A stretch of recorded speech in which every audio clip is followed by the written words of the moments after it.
Ling woke to the smell of coconut milk. Again. She lay in bed for a moment, letting it fill the room. Soft, warm, nostalgic. It wasn't perfect, not quite her grandmother's, but it was trying. She could taste the memory on her tongue before she even opened her eyes. Downstairs, she heard movement. A faint clatter. Someone… Orm? Adjusting pots or utensils. Ling sat up slowly, brushing her hair behind her ears. She didn't usually wake up to the sound of someone caring. She slipped out of bed and padded toward the balcony. From above, she could see the backyard soaked in morning light. Birds were chirping. Somewhere below, Orm muttered a curse under her breath. Ling smiled. It was subtle, not something she would show anyone. But it lingered there, half-formed as she stood barefoot in her silk pajamas, staring down at the sunlit world she owned. And the woman in her kitchen, clumsily recreating the soup of her childhood. She didn't go down right away. She stayed there, still like she was afraid if she moved, the spell would break. Orm tasted the broth for the 5th time. Still not right. She frowned at the spoon like it had personally betrayed her. The coconut milk was thick enough, and the lime leaves were fresh. She'd insisted on buying them herself this time, but something was missing. Or maybe she was missing something. She stirred harder than necessary, ignoring the small burn forming on her index finger from brushing the pot earlier. Cooking was not in her list of marketable talents, but this wasn't about skill. It was about proving she could care. She reached for the fish sauce, hesitated, then added 3 drops. No more. Ling had said something once about balance. The kitchen was quiet except for the low simmering sound and the hum of the refrigerator. Her mother had taken a walk with the maid. Her brother was probably asleep. Orm stood there in one of Ling's oversized button-down shirts, the soft blue one she'd stolen after laundry day, sleeves rolled up to her elbows, hair twisted into a loose bun. She didn't think about how domestic she looked, or how strange it was that she liked the feeling. She just wanted Ling to eat it, and like it. She wanted to be the reason. Ling stood quietly at the kitchen doorway. She didn't announce herself. She rarely did. But this time, it wasn't to assert control. It was because the sight in front of her pulled her into a moment she didn't want to disturb. Orm was stirring with a level of focus that bordered on obsessive. Her brows knit together, her lips pressed tight, a small streak of coconut milk on her cheek. The blue shirt hung off her shoulders like it belonged to her now. Ling tilted her head slightly, watching the way Orm's fingers moved. Clumsy but deliberate. It was absurd how soft her chest felt. She cleared her throat, finally. Orm jolted. "God, how long have you been standing there?" "Long enough to see you threaten that broth with a death stare." Orm huffed and turned back to the pot. "I'm improving it." Ling stepped closer slowly. "You're wearing my shirt." Orm didn't answer. Ling reached over and wiped the streak off her cheek with her thumb. "You forgot this." Orm froze, her eyes flicking up to meet Ling's. Ling looked down at the soup. "Smells better today." "I added fish sauce." Ling nodded. "She's learning." Orm muttered, "Shut up." Ling smiled. She sat down at the counter and waited. Ling took a slow sip of the soup. She didn't say anything at first, which made Orm shift nervously in place, a small but visible tell. Ling noticed. She noticed everything lately. Then she said simply, "It's good." Orm blinked. "What?" "The broth. It's actually really good." Orm crossed her arms. "Don't sound so surprised." "I'm not surprised," Ling said, setting the spoon down. "I'm impressed." She leaned back in her seat, watching as Orm tried and failed to stop herself from smiling. It came in a twitch at the corner of her lips before she wiped it off with a forced frown. "Well, I worked on it," Orm said unnecessarily. "I could tell." Orm turned to the sink, busying herself with something that didn't need doing. Ling let her have the moment. After a beat, Ling added, "I used to eat that soup every Sunday when I was little." Orm looked over her shoulder. "My grandmother made it for me. She passed when I was 12. I hadn't tasted anything like it since." Orm swallowed. Then, in a voice softer than usual, she said, "Then I'll keep making it, until it's exactly right." Ling didn't smile, but her eyes did. Later that day, Orm climbed the stairs with a tray balanced carefully in her hands. She told herself it wasn't a gesture, it was just practical. Ling had meetings. She was probably busy. It made sense to bring the soup up instead of making her come down. Efficient, responsible, not clingy. She knocked once and pushed the office door open. Ling sat at her desk, laptop open, reading something with that slight furrow in her brow that Orm had started to recognize as her focus face. "I brought this," Orm said, stepping inside and placing the tray on the corner of the desk. Ling looked up. Her expression softened immediately. "Are you trying to seduce me with soup?" Orm rolled her eyes. "You wish?" "I don't need to wish," Ling replied, already reaching for the bowl. Orm hesitated near the door. Ling glanced at her. "Are you staying to watch me eat it too?" "I'm just making sure it doesn't kill you." Thoughtful. Orm turned to leave, but Ling's voice stopped her. "Thanks," she said, softer this time. "For remembering." Orm didn't answer, but she smiled the whole way back down the hall. At lunch, Orm sat across from her mother and brother, poking absently at her rice while trying not to look smug. "You're glowing," her mother said. "I'm sweating," Orm replied. Her brother grinned. "Soup sweats, the most romantic kind." Orm gave him a deadpan stare. "Shut up." But it was too late. Her mother was already leaning forward, eyes gleaming. "So? Did she like it?" Orm shrugged, but it was the kind of shrug that had too much shoulder in it. "Oh my God," her brother groaned dramatically. "She totally liked it. Orm's in love. I am not. You made soup twice in 1 week. That's either love or a cry for help."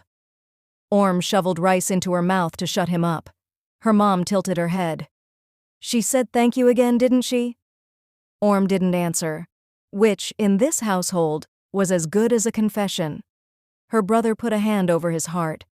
"My baby sister, cooking with her feelings." "I swear I will put chili in your toothpaste," Orm muttered. But she was smiling, and it was impossible to hide.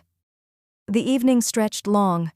Orm had meant to just sit for a few minutes, maybe scroll through her phone, maybe pretend she wasn't waiting for Ling to come home from her last meeting. But somewhere between one headline and the next, her head tilted back, and sleep took her quietly. She was curled up on the couch in the living room, a throw blanket half draped across her legs, hair falling into her face. The TV was still on, humming with low volume, casting flickers of light across her soft features. That's how Ling found her. The front door clicked shut. Her keys hit the counter. She stepped into the room and stopped. For a moment she just stood there, watching. Orm's lips were slightly parted. Her chest rose and fell in the slow rhythm of exhaustion. She looked small, peaceful. Ling didn't usually let herself feel much.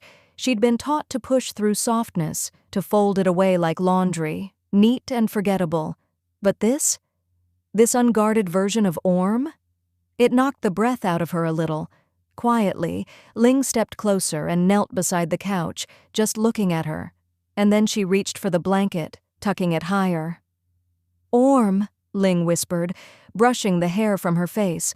Orm stirred slightly, brows twitching. She didn't open her eyes. "Come on. You'll get a cramp sleeping like this." Ling placed a hand on her shoulder, giving it a light squeeze. "Let's get you to bed." Orm mumbled something unintelligible, then shifted and reached out. Her fingers found Ling's wrist, curled around it. Ling froze. It wasn't a forceful grip, just instinctive. Sleep heavy. But it still hit her square in the chest. "I'm not leaving," Ling said softly. "Relax." Orm's grip loosened, but didn't let go. Her hand slid down, latching onto Ling's. Ling sat down on the carpet beside the couch, back against the armrest. She exhaled quietly and let herself be pulled in, just a little. The TV continued flickering. Somewhere in the house, a floorboard creaked. But the only thing Ling noticed was the way Orm's fingers stayed curled in hers even in sleep. She didn't mean to stay long, but she didn't move either. Orm blinked awake to soft morning light filtering through the curtains. She stretched, yawned, and immediately froze. This wasn't the couch. She was in bed, her bed, under the duvet, wearing the same clothes from last night but clearly moved. She sat up, scanning the room like someone searching for clues at a crime scene. Did she sleepwalk? Did the maid carry her up? A sound near the window made her turn. Ling stood there in a white tank top and gray slacks, already dressed for work, sipping coffee with that maddening calm she wore like perfume. "You're up," she said simply. Orm narrowed her eyes. "Did you carry me?" Ling sipped. "No." "Then how?" "You reached for me in your sleep. I sat there until you drooled on my arm. Then I figured you earned a bed." Orm buried her face in her hands. "God." Ling smirked. "Don't worry, I'm used to being clung to." "Shut up." She didn't look up, but Ling's soft laugh traveled through the room like warmth. "Next time, use your words," Ling added. "It's cuter." That night, Orm couldn't sleep. She lay on her side, eyes wide in the dark, watching the slow spin of the ceiling fan. Ling wasn't in bed yet, probably finishing some late paperwork in her office, or maybe watching the news like she sometimes did, curled up with one knee pulled up under her. Orm could imagine the shape of her silhouette in the hallway light. She pulled the blanket higher. Her mind spun in loops. The soup, the way Ling had touched her cheek, the quiet moment with the blanket on the couch, and the feeling of her fingers laced through Ling's like it was the most natural thing in the world. She didn't know what to make of it. Not yet, but she wanted to keep making soup. She wanted Ling to like it, not just the food, everything. She wanted Ling to look at her like that again. Orm bit her lip, then turned and buried her face in the pillow and whispered, "I think I like her." The dark didn't answer, but her pulse did. Ling slipped into the room long after midnight. Orm's back was to the door, eyes shut, breath slow, but she wasn't asleep. Not really. She hadn't been since she first heard Ling's footsteps in the hallway. The bed dipped under Ling's weight. Orm didn't move. A moment passed, then another, and then Ling's fingers brushed the curve of Orm's spine. Slow, deliberate, a silent question she'd asked every night since the wedding. Orm didn't answer with words. She never did. She just shifted her hips slightly. A subtle invitation, permission wrapped in silence. Ling moved closer. Her hand slid lower, slipping beneath the hem of Orm's nightshirt. Her fingers were warm and practiced, tracing the soft skin just above Orm's hip bone before easing downward. Orm's breath caught. She stayed still, eyes closed, hands curled into the sheets. Ling pushed 2 fingers inside her. Orm gasped, quietly, like she didn't want Ling to know how much it still shook her. But Ling always knew. She pressed her mouth to the back of Orm's neck and whispered, "You take me so well." Orm moaned into the pillow. Ling stayed there, buried in her, slow and steady, until Orm's thighs trembled and she came undone. The next morning, Orm walked into the kitchen like someone trying not to draw attention to herself, and failing. She moved carefully, too carefully, as if her hips didn't trust her legs anymore. Her mother looked up from her tea, took one glance at her daughter's slow shuffle, and raised a perfectly drawn-on brow. "Did you sleep funny?" Orm opened the fridge. "No." "Pulled something?" "No." "Fall out of bed?" "Mother." Her mom leaned forward, eyes narrowing with devilish glee. "Ah, you didn't fall. You were pushed." Orm dropped the carton of soy milk. "Jesus!" Her mom cackled. Her brother wandered in a moment later, looked between them and said, "What did I miss?" "Orm got bent like a fortune cookie," their mom chirped. Orm groaned and buried her face in her hands. "I hate this family." "Don't worry," her brother said, grabbing toast. "We're proud of you." Orm was silent for a beat, then muttered, "It's not like I asked her to." "Oh, so she initiated?" her mom said, grinning even wider. Orm covered her ears and fled the kitchen, cheeks flaming, legs still sore. Orm didn't look at Ling all morning. She moved around the house like a ghost, a very flustered, very sore ghost, ducking into rooms as soon as she heard Ling's voice from down the hall. When Ling entered the kitchen, Orm suddenly remembered something in the laundry room. When Ling sat on the couch, Orm took her tea to the garden. It didn't help that she kept replaying everything in her head. The whisper, the fingers, the way Ling hadn't even broken a sweat while Orm had been left shaking. She cursed her body for being so obvious. She cursed Ling for being so calm. Of course, Ling noticed. She didn't chase. She didn't ask. She just leaned in the doorway of Orm's room around noon and said, "You know I'm not gonna bite." Orm, folding socks with violent intensity, muttered, "Maybe not in public." Ling smirked. "So you admit it." Orm threw a sock at her. Ling caught it, tossed it back, and walked away humming. It was infuriating and so goddamn attractive. That night, Orm turned her back to Ling in bed. It wasn't coldness exactly, more like pride dressed in thin pajamas. Ling said nothing. She lay down quietly, the mattress dipping under her weight, the blankets rustling between them. For a long moment, there was only silence. Orm stared at the wall. She could feel Ling's presence behind her like heat. She didn't know what she wanted. Space, comfort, attention, yes, all of it. Then, Ling shifted. Her fingers brushed lightly against Orm's shoulder blade, and just like that, Orm caved. She turned in one sudden motion and threw an arm around Ling's waist, burying her face in her chest. Ling went very still. Then she exhaled, slow and soft, and wrapped her arms around Orm in return. Orm didn't speak. Neither did Ling. But they didn't need to. They stayed like that, warm and pressed close, until sleep took them both. Breath sinking, heart steady, skin against skin like it had always been meant to fit. Orm tossed in bed, limbs tangled in sheets damp with sweat. Her brow furrowed, a dream curled around her like smoke, vivid, real, unwelcome. She was standing in the hallway outside Ling's office. The door was ajar. The sound of breathless moaning floated through the crack. Orm's heart lurched as she pushed the door open. Inside, the office lights were low. Ling stood between someone's legs. The secretary's. The same woman with the red nails and glossy lips. She was sprawled across Ling's desk, skirt pushed up, blouse unbuttoned, head thrown back. Ling's face was buried between her thighs. Orm's chest tightened. Her feet felt glued to the floor. Ling lifted her head. Her lips were glistening. Her eyes met Orm's. She didn't stop. She didn't blink. She just stared straight at her, eyes dark and defiant, and came with a moan pressed into the woman's thigh. "No!" Orm gasped and jolted upright in bed. Her skin was clammy. Her chest heaved. The room was dark except for a sliver of moonlight cutting across the ceiling. The silence felt deafening. She turned her head. Ling was beside her, fast asleep, peaceful, serene. Traitor.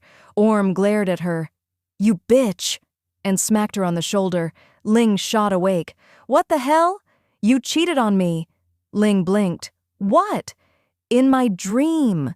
Ling stared, baffled. "You hit me because I cheated in your dream?" Orm crossed her arms. "Yes." Ling dragged a hand over her face. "I wasn't even awake for your dream." "That's what makes it worse," Orm snapped, eyes glassy with the stubborn emotion of someone who'd seen too much imaginary betrayal. "You were so smug about it. You looked me in the eye while you— Jesus Christ." Orm turned away and yanked the blanket up to her chin. "Don't talk to me." Ling lay back down in silence. After a beat, she muttered, "Your brain needs therapy." The next morning, Orm sulked. She didn't touch her toast. She didn't speak during breakfast. She refused to look at Ling, who had the audacity to sit across from her sipping coffee like she hadn't committed an entire sex crime in Orm's subconscious. Her mother narrowed her eyes. "Are you two fighting?" "No," Orm muttered into her juice. "Yes," Ling replied at the same time. Orm shot her a glare. "You're lucky I didn't suffocate you with a pillow." Her brother perked up. "Okay, loving this energy. What's the drama?" Orm folded her arms. Ling deadpanned.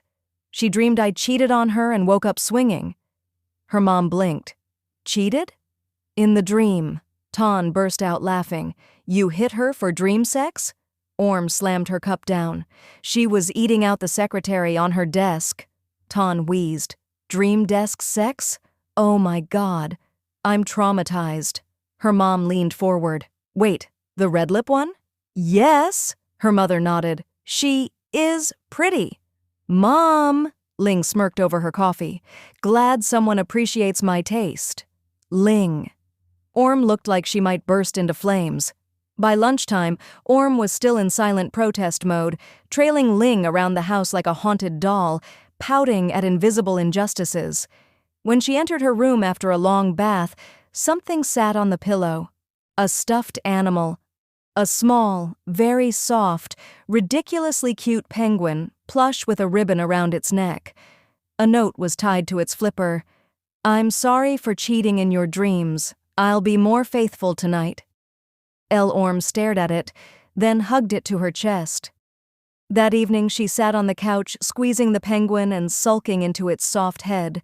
Her mother walked by, paused, and stared. Did Ling give you that? Orm didn't answer. Ton entered from the kitchen, saw her, and dropped to the floor laughing. Oh my God, are you seriously cuddling a penguin because of a dream affair? Orm scowled. He's on my side. Right, the penguin is your emotional support after imaginary betrayal. It was vivid. There were fluids. Her mom snorted into her wine. Ton doubled over. I need to call a therapist. For me. Because this is amazing. Orm buried her face in the penguin's belly. No one understands me. From the hallway, Ling's voice drifted in. I heard that. Orm yelled back, then be more loyal. That night in bed, Ling climbed under the covers and eyed the penguin wedged between them. Really? Orm rolled onto her side and faced the plush. He gets me. Ling sighed and leaned closer, tucking hair behind Orm's ear. If I kiss you now, will you still accuse me of being a whore in your sleep? Orm narrowed her eyes. Maybe. Ling kissed her anyway. Slow, deep, familiar. When she pulled back, Orm blinked up at her, lips parted. Ling smirked. Time to perform your wifely duties. Orm rolled her eyes but lay back, letting the blanket fall to her waist. Ling climbed over her in one smooth motion, mouth already pressing to hers again. Orm mumbled into the kiss. I'm still mad at you. Ling didn't respond. She just kissed her deeper.